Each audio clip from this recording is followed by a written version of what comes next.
नगर हटा के नवोदय वार्ड ककराई में चल रही श्रीमद् भागवत कथा के दूसरे दिन कथा का कराया गया रसपान।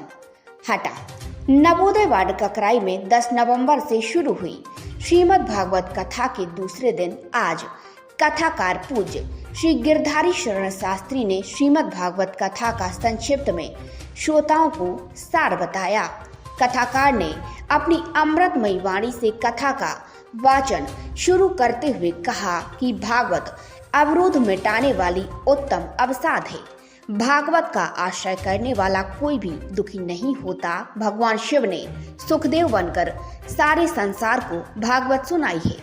कथाकार ने श्रोताओं को कर्मों का सार बताते हुए कहा कि अच्छे और बुरे कर्मों का फल भुगतना ही पड़ता है। श्रीमद् भागवत कथा में 4 अक्षर चारों अपनी ऊर्जा प्रदान करते हैं। भा से भक्ति, गा से ज्ञान, वा से वैराग्य एवं ता से त्याग। यह वह कथा है जिसके सुनने से, पढ़ने से, सुनाने से स्वयं का परिवार व समाज का कल्याण होता है। मानवता का अधिकार क्या है जो सब इसमें समाहित है। भागवत भाव प्रधान है और भक्ति प्रधान ग्रंथ है। भगवान पदार्थ से परे हैं, प्रेम के अधीन है। प्रभु को मात्र प्रेम ही चाहिए है। अगर भगवान की कृपा दृष्टि चाहते हैं तो उसको सच्चाई की राह पर चलना चाहिए। भगवान का दूसरा नाम ही सत्य है। सत्यनिष्ठ के प्रेम पुजारी भक्त भगवान के अति प्रिय होते हैं। कलयुग में कथा का आश्रय ही सच्चा सुख प्रदान करता है। कथा श्रवण करने से दुख और पाप मिट जाते हैं। सभी प्रकार के सुख एवं शांति की प्राप्ति होती है।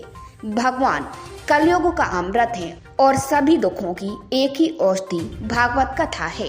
अच्छी या बुरे कर्मों का फल हमें जरूर भुगतना पड़ता है। जीते जी माता पिता की सेवा नहीं की तो मरने के बाद पूजन हवन करने का कोई पुण्य नहीं है। इसलिए माता पिता की सेवा जीते जी करो।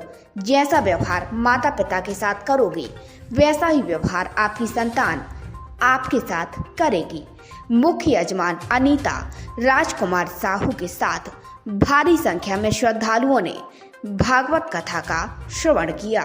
शंकर भोले भंडारी तुम जन जन के हितकारी। शंकर भोले भंडारी तुम जन जन के हितकारी। उठाइए दोनों हाथ बजाइए तालियां जय। तुम जन जन के हितकारी, तुम जन जन के हितकारी, तुम जन जन के हितकारी, तुम जन जन के हितकारी। शंकर भोले